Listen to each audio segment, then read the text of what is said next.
I'm not a super religious person, but I do believe in God. I mean, I went to Christian school at one point, and I used to go to church when I was younger. So I do have a fundamental experience with religion and Christianity, but I'm not the type that runs around calling everything a sign from God. I'm not super religious. That being said, I am admittedly upset at the results of the 2024 election and the fact that over half of this country is at best indifferent about politics and voting, so they didn't vote at all, or at worst, allowing themselves to be conned and voluntarily choosing to have a treasonous, convicted sex offender, liar, bullshitter as a president. While I was thinking about how and why Trump won the 2024 election, it suddenly dawned on me like a beam of light from the heavens shining down on my forehead. God wanted Donald Trump to win.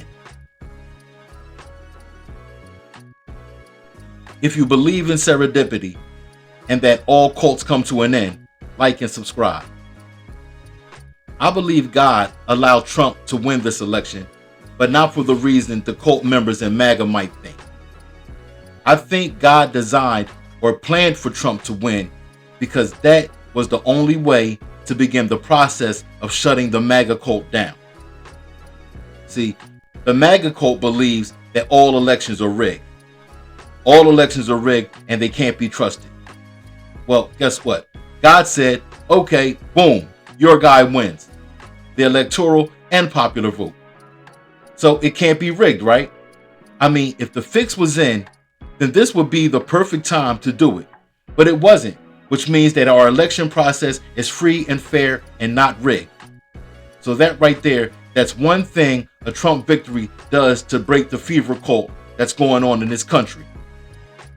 I truly believe that MAGA would have thrown a massive, violent tantrum and totally destroyed this country if Trump didn't win. Trump was already getting his MAGA crowd riled up, talking about the election was rigged when he thought he was losing on election night, but he stopped when he realized he was winning.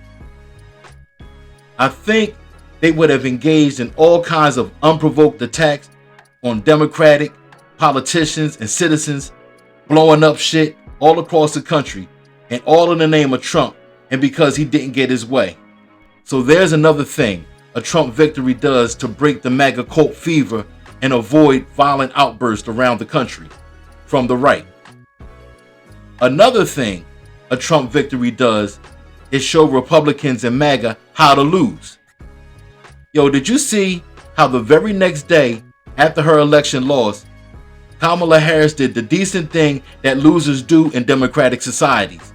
She called Donald Trump, conceded the loss, and congratulated him on his victory. That's what you're supposed to do, right wing, MAGA, Trump. Take notes. Even in the 2000 election, when there was sure enough something fishy with the way that Bush won the election, Al Gore took it to court a few times and he lost, but then he conceded to Bush.